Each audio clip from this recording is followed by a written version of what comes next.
In my great-grandmother's house, there was in this Dollar Tree frame, it almost looked as if it was ripped out of a book. It was called A Parable for Mothers. And, you know, my mom recognized it. I'm not sure if it's the same copy that she has in her house now. It was read at my great-grandmother, itty-bitty grandma's funeral.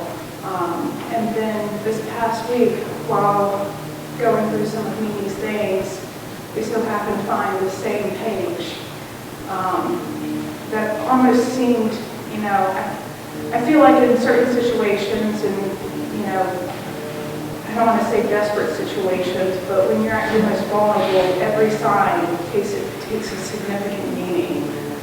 And after reading this, you see the meaning because this perfectly fits who Mimi was as a person.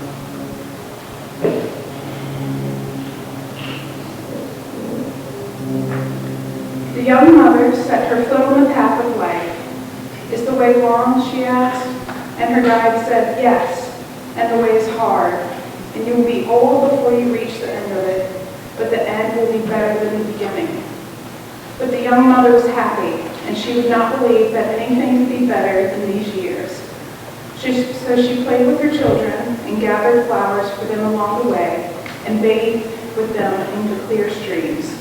And the sun shone on them, and life was good. And the young mother cried, nothing will ever be lovelier than this. Then night came, and storm, and the path was dark, and the children shook with fear and cold. And the mother drew them close and covered them with her mantle. And the children said, oh, mother, we are not afraid, for you are near, and no harm can come. And the mother said, this is better than the brightness of day, for I have taught my children courage. And the morning came, and there was a hill ahead, and the children climbed and grew weary. And the mother was weary, but at all times she said to the children, a little patience, and we are there. So the children climbed, and when they reached the top, they said, we could not have done it without you, Mother. And the mother, when she lay down that night, looked up at the stars and said, this is a better day than the last. For my children have learned fortitude in the face of hardness. Yesterday I gave them courage, today I've given them strength. And the next day came strange clouds which darkened the earth, clouds of war and hate and evil. And the children groped and stumbled. And the mother said, look up, lift up your eyes to the light.